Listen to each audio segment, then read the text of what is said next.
Hey guys, Joe DeMarco from the Crazy New York Driver Show. Today is Sunday, January 10th, 2021, and today we're going to examine the Grand Street Bridge, one of the few remaining actual swing span bridges that is still left in operation today. I hadn't exactly planned on making this video today, but I received some information that the city is getting ready to move forward and replace this bridge. It's an iconic bridge, and I think it's sad, and I hate to see it go, so I figured I would shoot over there today because, as you can see in the background, it's a rare sunny day. So yeah, let's get started and let's look at the Grand Street Bridge. This bridge connects two desolate sections, specifically a section of Brooklyn and a section of Queens, East Williamsburg and Western Maspeth.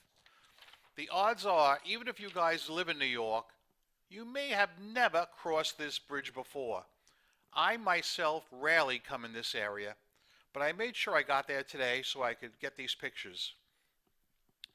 The house on the left is, in fact, the house that was used by the bridge tender back in the day. We're going to come back and look at that when I cross onto the other side. But let's continue for now. Now, let me tell you a little bit about the activity of this bridge, or perhaps lack thereof. The Grand Street Bridge opened for boats 5,000 times back in 1918. However, do you know it has not opened a single time since 2012?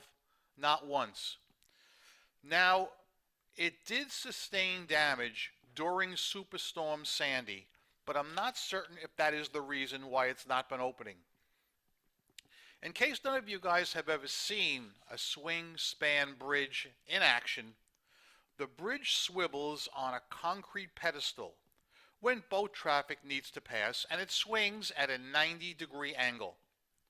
I myself have never seen this bridge open. In fact, can you guys think of any swing span bridges in your area at all? I know of a couple, and I'm going to be covering them later this year, hopefully. In this picture, you can see that once again, New York City has mismarked their clearance of this bridge at 13.4. This is easily 14.4. This is an industrial area with heavy truck traffic, and as you can see, it's very narrow. Specifically, 19 feet 7 inches across, so if two vehicles are coming, they actually have to wait and let one go by. Now, it's a Sunday morning when I'm here, so it's very desolate, and there's not much traffic at all. You can see most of the bridge is original. Looking on the right side, you can see wood. See that wood? That's covering up holes in the original pedestrian walkway. This is the original mesh surface that was used back in the day. Now you're going to see places where there are metal plates. Those are covering holes in the surface. As you can see, this is not the original finish on the walkway. The city did this years ago. I think they did it in 2014 because the walkway had some holes in it. The railing is original, and I'm not sure if I mentioned it earlier, this bridge was opened in 1903, so there's something to think about.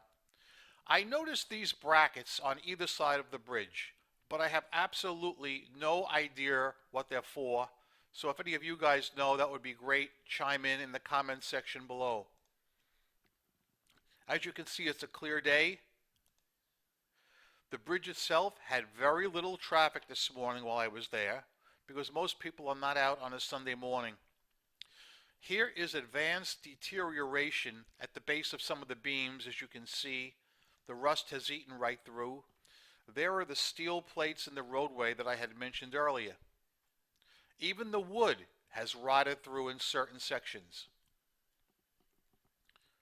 This is the center. This looks like some kind of apparatus that the engineers would use to climb the bridge if they had to. I think they would need a bucket truck to get to that. As we come across to the other side of the bridge, you can see I do believe this red light is original to the period.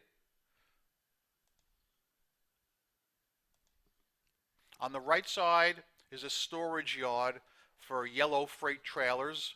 And you can see that the railing here, here, and here is all original. Believe it or not, this used to be a very, very busy area back in the, let's say, 1920s. It would never be desolate like this. Original railing.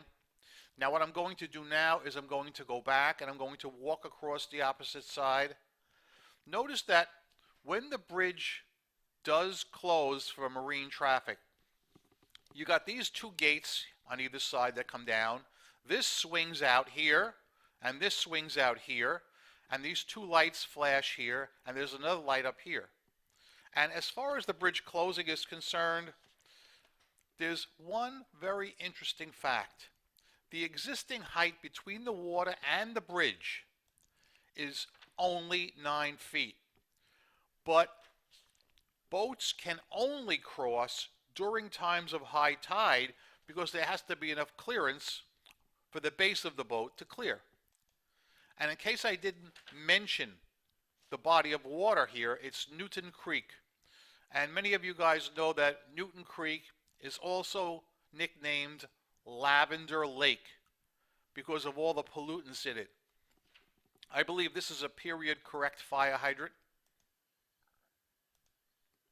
This is a concrete plant that's literally doing business right there at the base of the waterway.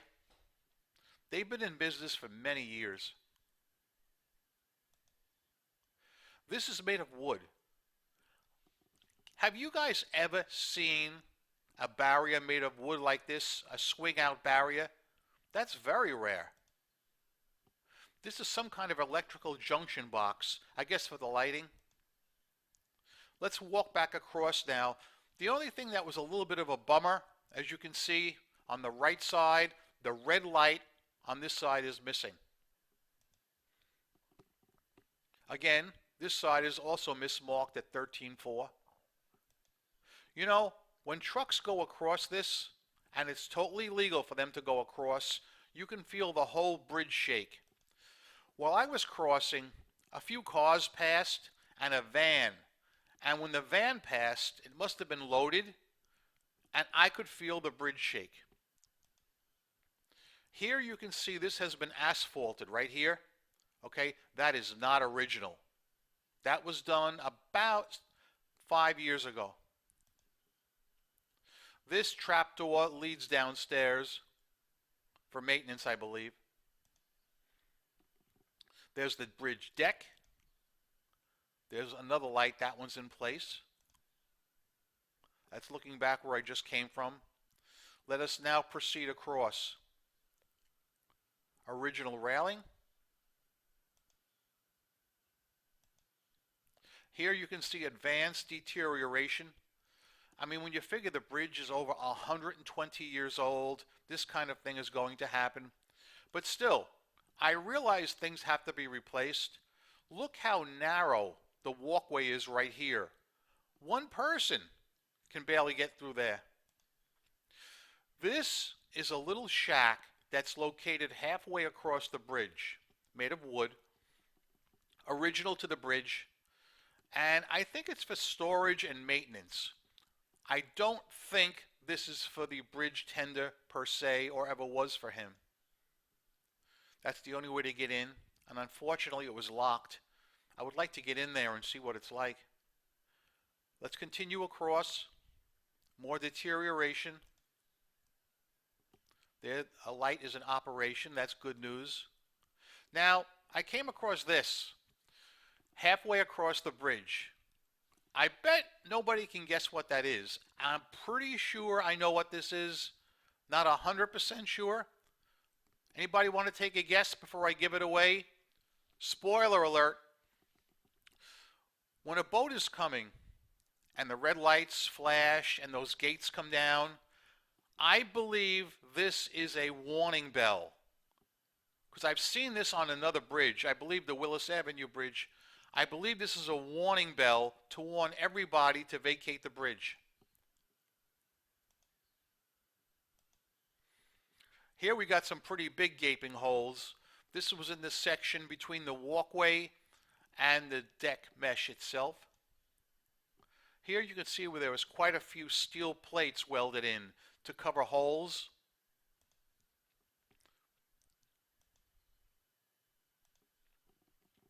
This is what I believe is the bridge tender's house. It was closed when I got there. This is not the original finish on it. That, I believe, is the original gate, though. There's your bridge tender's house. Again, this bridge has not been open since 2012, so I really don't think anybody is in there during the day. There's another look. That's the bridge itself once again. And yeah, guys, I sure hope you enjoyed this video on the Grand Street Bridge. If you'd like to see more like this, let me know.